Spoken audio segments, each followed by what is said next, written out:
ઝઘડિયા ખાતેથી વનસ્પતિજન્ય ગાંજાના જથ્થા સાથે પોલીસે એક મહિલા સહિત 2 આરોપીઓને ઝડપી લીધા હતા.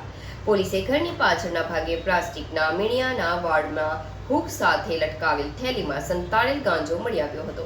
ભરૂચ જિલ્લાના ઝઘડિયા તાલુકાના મોહનફળિયા સ્થિત એક મકાનના પાછળના ભાગે પ્લાસ્ટિકના મીણિયાની વાડ સાથે લટકાવેલ થેલીમાં સંતાડેલ વનસ્પતિજન્ય ગાંજાનો જથ્થો ઝઘડિયા પોલીસે ઝડપી લીધો હતો.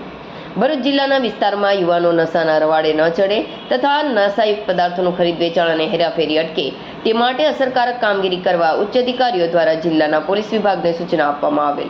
તેના અનુસંધાને ઝઘડિયા પીઆઈ કેવી લાકોડ તેમજ સ્ટાફ દ્વારા પોલીસ મથક વિસ્તારમાં આવી પ્રવૃત્તિઓ થતી અટકાવવા કાર્યવાહી હાથ ધરવામાં આવી હતી.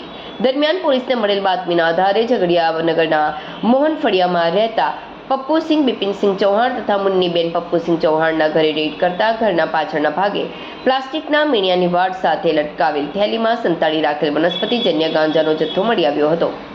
પોલીસે ગાંજાનો જથ્થો 320 ગ્રામ કિંમત ₹16,000 તથા એક મોબાઈલ ફોન કિંમત ₹500 મળી કુલ ₹16,500નો મુદ્દામાલ કબજે લીધો હતો અને ઉપરોક્ત બંને આરોપીઓને ઝડપી લઈને ગાંજાનો જથ્થો આપી જનાર અક્કલકુવા બાજુના મામુ નામના ઈસમને